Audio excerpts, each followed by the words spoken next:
오랜만에 우리가 다시 말씀을 듣고 또 제가 설교를 하게 됐습니다. 그동안 학생들 시험 기간이라 책 나눔을 했는데요. 한편으로는 그 책이 내용도 많고 복잡해 보이지만 우리가 말로만 듣던 신학이라는 게 뭔지 좀 더 제대로 공부해 볼 수 있는 기회라고 생각하시고 함께 하시면 여러분들에게 큰 유익이 있을 것이라 생각합니다. 오늘은 지난번에 이어서 이 에스더서 마무리를 위해서 이제 두 번째 시간인데 앞으로 1시간 정도만 더 하면 아마 에스더서는 끝날 것 같습니다. 제가 그 에스더서 설교한 걸 살펴보니까 작년 5월 18일에 시작했던데 오늘이 5월 10일이니까 한 1년 정도 지금 됐습니다. 물론 격주로 하고 시험 기간에는 또 안 하고 이러니까 실제로 한 거는 계산해 보니까 한 18번 정도 되던데요. 그런데 이 에스더서를 그 요람 하존이라는 그분의 책을 중심으로 나누면서 에스더서가 이렇게 참 중요한 책이구나 하는 생각을 참 많이 하게 된 것 같습니다. 이전에는 그냥 에스더서 이러면 그냥 재밌는 이야기 이 정도만 생각을 했는데 하나님이라는 그 단어가 한 번도 나오지 않는다는 이 책의 이면에 우리의 현실과 맞닿아 있는 아주 중요한 신앙적 의미가 있다는 사실을 아주 발견한 것이 아주 큰 유익이었다는 생각이 들어요. 우리 역시 주변 어디를 둘러봐도 하나님이 계시지 않은 것 같을 때가 참 많지 않습니까? 우리 눈에도 보이지 않고요. 수많은 현대 과학자들이 이야기하는 것처럼 이 세상은 신이 없고 또 우리의 존재에 특별한 의미라 할 것도 없고 따라서 반드시 이루어야 되는 어떤 목적, 우리 삶의 목적 뭐 이런 것도 없는 것 같아 보인다 이거죠.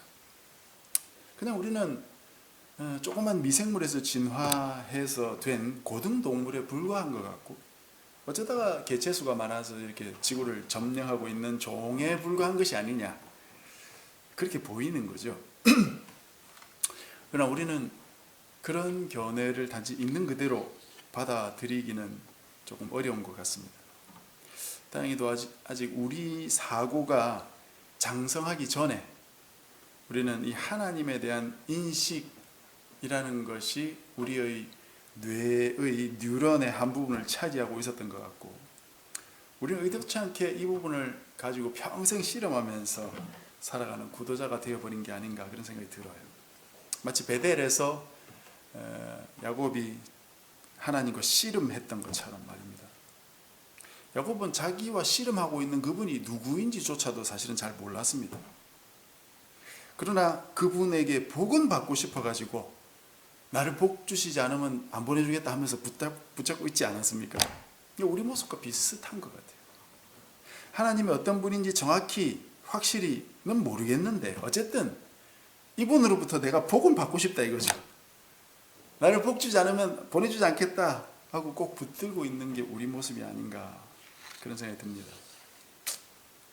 그래서 오늘도 우리는 여전히 구도자처럼 그분을 찾고 구하면서 나아가고 있습니다. 지난번 제가 설교할 때 하나님과 인간의 그 역사가 함께 이루어진다 하는 그런 부분을 좀 말씀드렸는데요.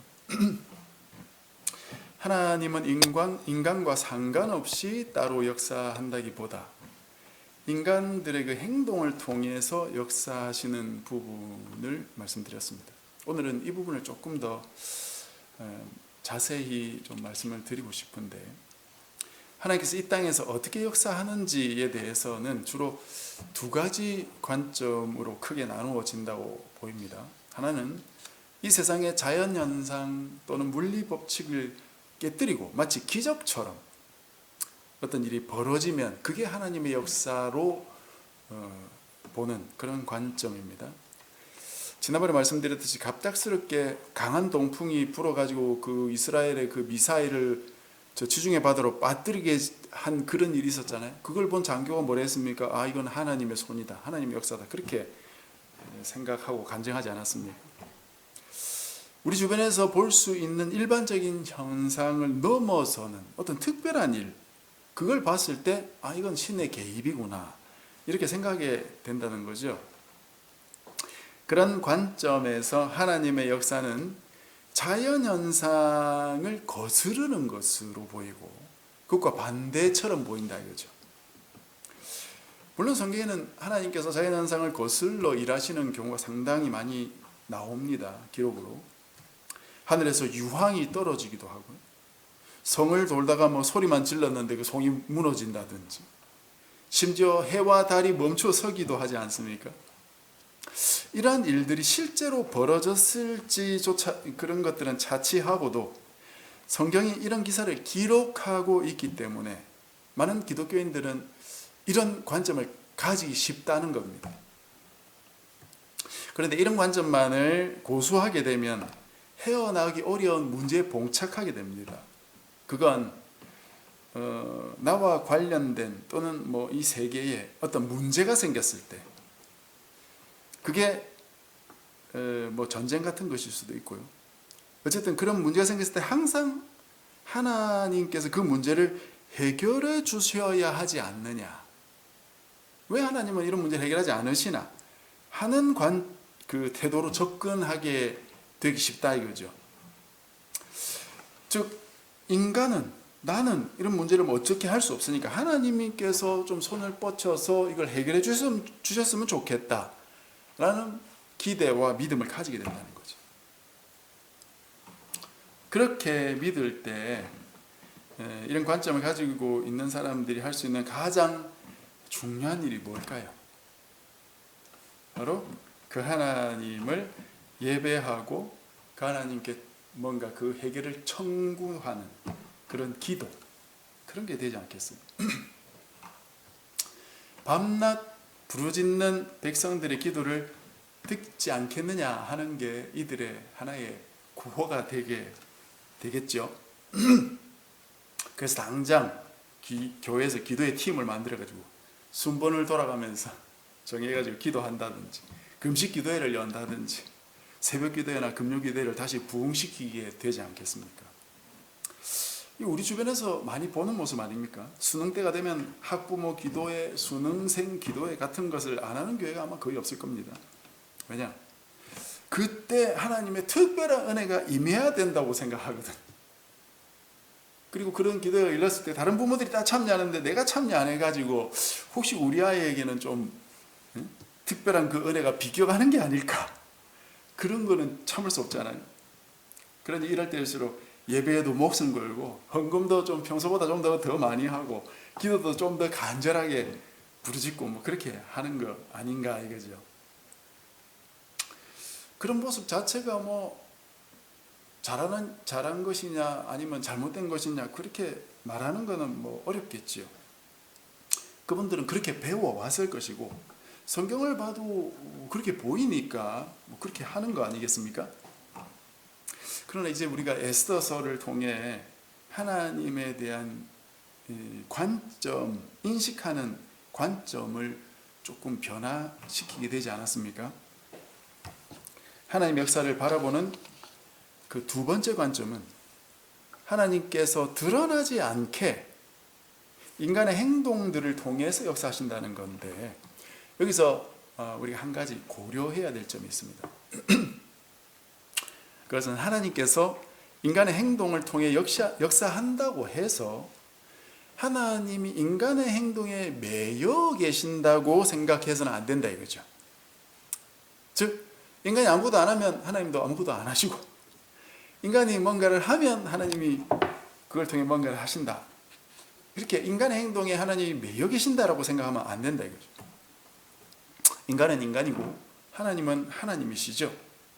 인간은 자유롭게 자기가 하고 싶은 대로 일을 하고, 하나님은 자기 일을 이루기 위해서 인간들의 어떤 그 많은 일들 중에서 어떤 일들을 사용하신다라고 보는 게 좋을 것 같습니다.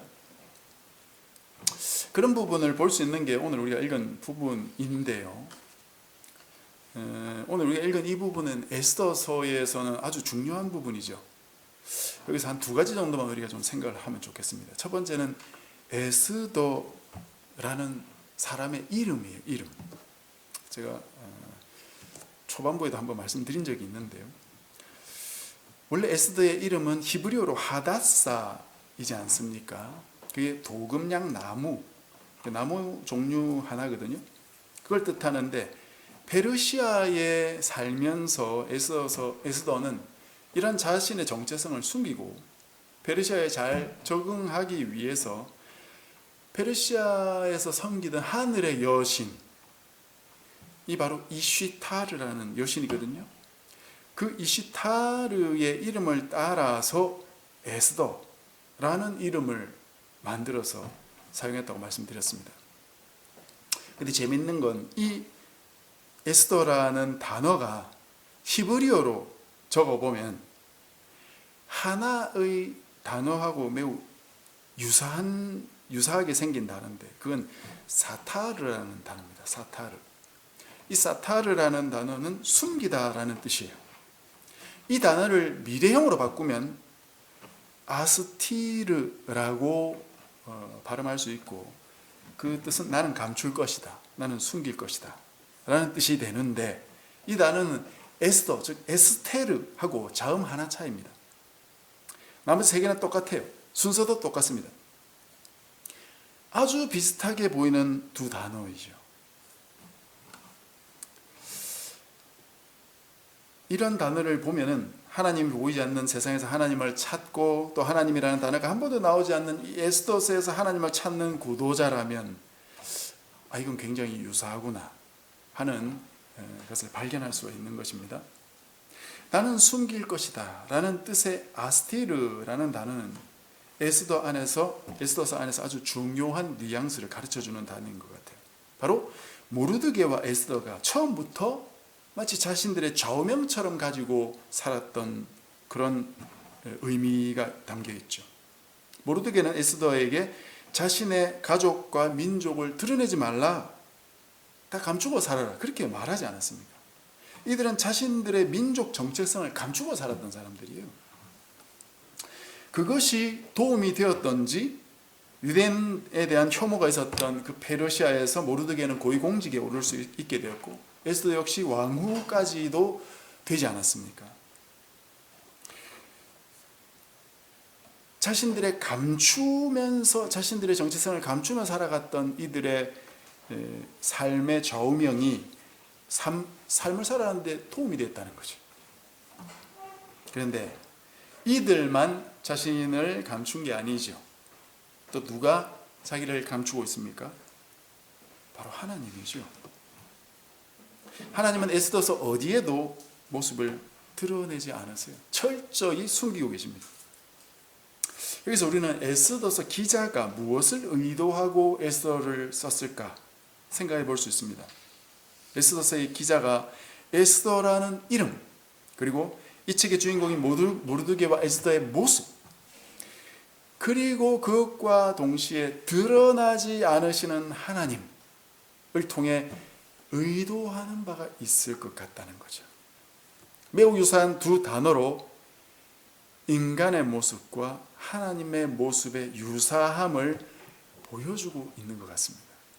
그걸 통해서 저 먼 이방 땅에서 자기 정체성을 숨기고 살아가는 유대인처럼 하나님도 모습이 보이지 않으신다라는 것을 가르쳐주고 있는 것 같다 이거죠. 즉 모르드게와 에스더의 그 행동과 모습이 하나님의 모습을 보여주는 하나의 창구가 되는 것 같다 하는 것입니다.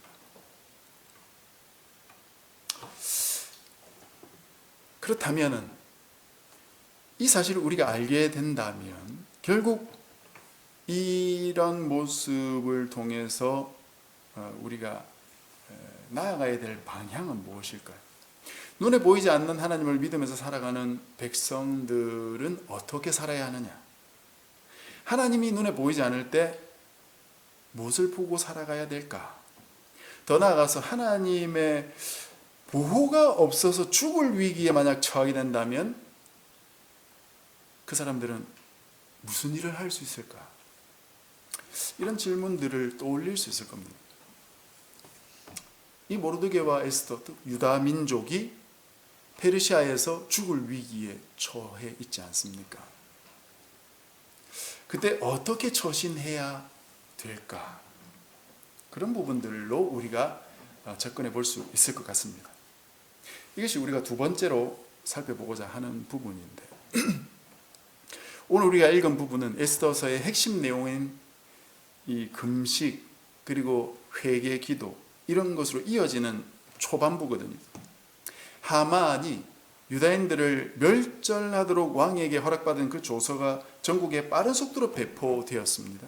이 소식을 들은 전국의 유대인들은 자기들이 있는 곳에서 베옷을 입고 죄를 뒤집어쓰고 금식하며 회개하고 통곡했습니다.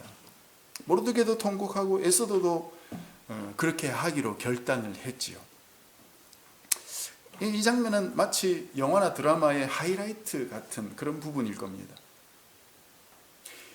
여기서도 하나님은 등장하지 않죠. 이걸 우리가 주의해서 봐야 되는데, 에스더에서는 하나님이 등장하지 않으니까 그러려니 할 수 있겠지만, 여기서조차 하나님이 등장하지 않는다는 것은 조금 놀랄만한 사실이에요. 왜냐? 여기에 지금 오고 가고 있는 두 사람의 대화가 향하고 있는 방향은 모두 하나님이기 때문에, 울고불고 하며 죄를 쓰고 통곡하면서 회개하고 있는 것, 그 회개는 누구한테 하는 겁니까? 금식도 하라고 하면서 금식하겠다고 하고 금식하고 있는데, 금식도 회개의 일환이거든요. 누구 보라고 하는 것이겠어요? 모르드게가 유다인들이 다른 데로 말미암아 구원받을 수 있다 그렇게 말하지 않았습니까? 그 다른 데는 도대체 어디를 모르드게는 인식하고 있었던 걸까요? 사실상 모든 것이 하나님을 향하고 있는 겁니다. 또 하나 더 있습니다.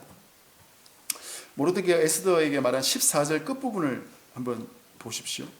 네가 왕후의 자리를 얻은 것이 이때를 위함이 아닌지 누가 알겠느냐. 여러분, 여기서 누가 알겠느냐라는 표현은 성경에 몇 번 등장하거든요. 다른 데서. 아주 관용적인 의미를 담고 있는 표현이에요, 이게. 대표적으로 한 곳만 좀 살펴보겠는데, 요나서입니다. 요나서 아주 유명하잖아요. 요나 선지자가 하나님 말씀대로 니느웨에 가서 그들이 멸망할 것이라는 걸 선포했어야 되는데, 그러지 않고 하나님 말씀 불순종해가지고 도망가다가 물고기 뱃속에 들어간 것만 우리는 기억하고 있는데, 요나서의 중심 내용은 그게 아니고 니느웨 백성들의 회개에 있는 겁니다. 물고기 뱃속에서 돌아온 요나가 사흘 동안 걸어 다닐 만한 큰 성 니느웨를 고작 하루 동안 다니면서 40일 이후면 너희들 멸망할 거다, 그렇게 말하고 다녔거든요. 회개하라는 것도 아니고, 적어도 3일 다닐 거 3일 동안 다니면서 여기저기 다니면서 너희들이 이렇게 살면 안 된다, 그렇게 말한 것도 아니에요.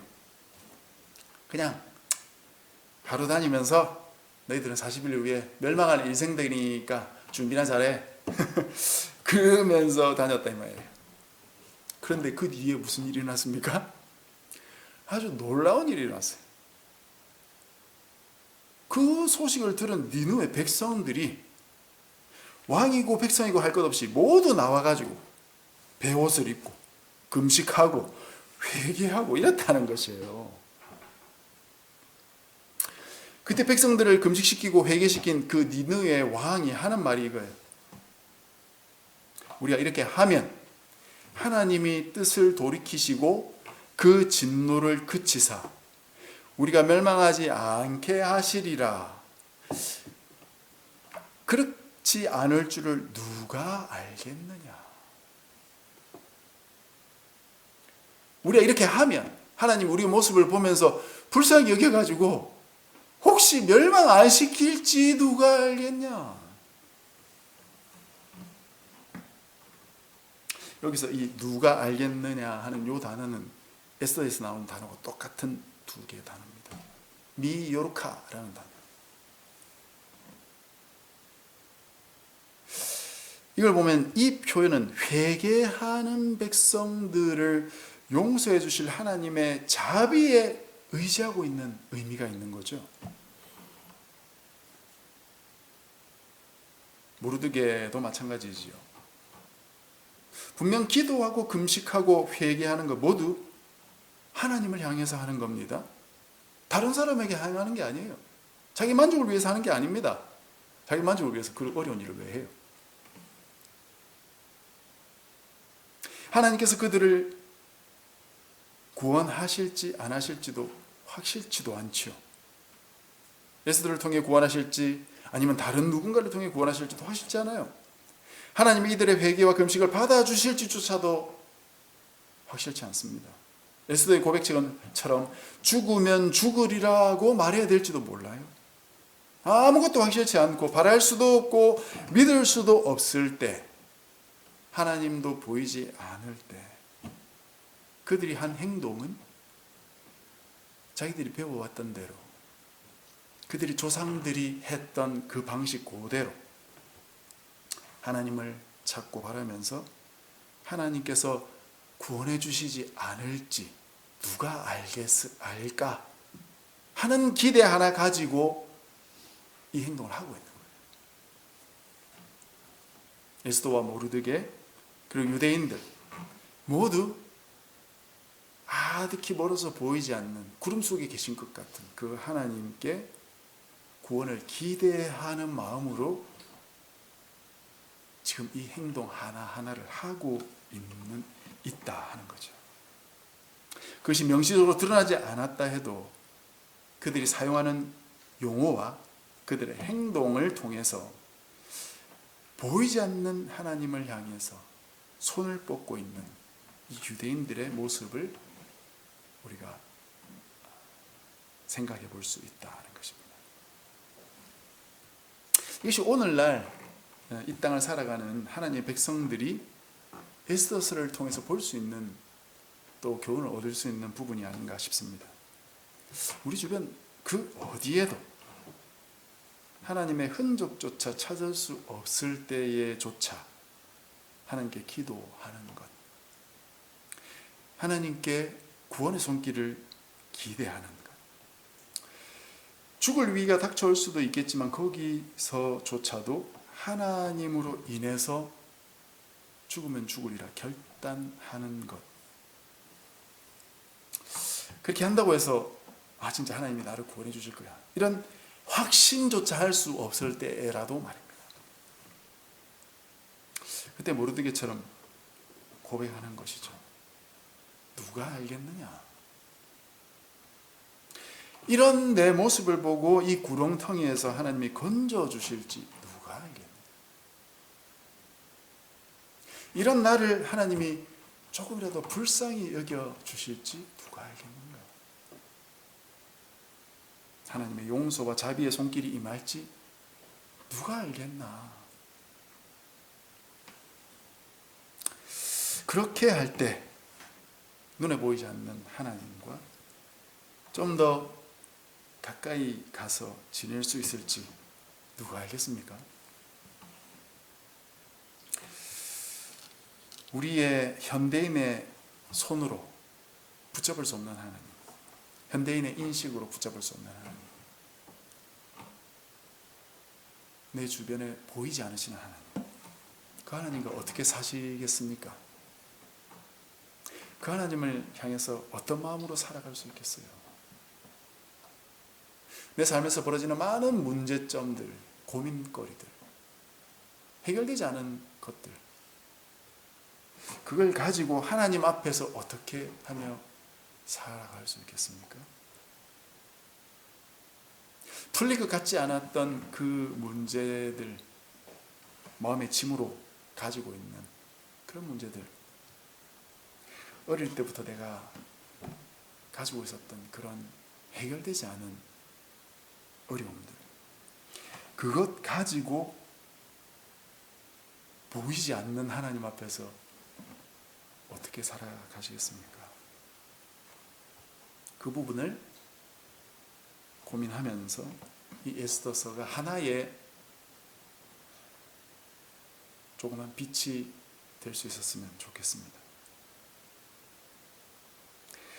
그래서 우리가 이번 한 주간을 살아가면서도 비록 내 삶 속에 하나님의 손길이 아주 결정적으로 아주 스펙타클하게 느껴지거나 보이지 않더라도 묵묵히 하나님 앞에서 살아가며 하나님께 기도하며 하나님을 바라며 소망하며 살아가는 이번 한 주간이 되었으면 좋겠습니다. 그래서 이런 믿음을 가지고 또 그 방향을 가지고 하나님 앞에 살아가는 우리 모두가 될 때 또 우리가 생각하지 못했던 하나님의 은혜와 하나님의 손길을 경험할 수 있지 않을까 그렇게 기대해 봅니다. 이런 마음을 가지고 이번 한 주간 살아가는 우리 모두가 되시기를 주님의 이름으로 간절히 축복합니다.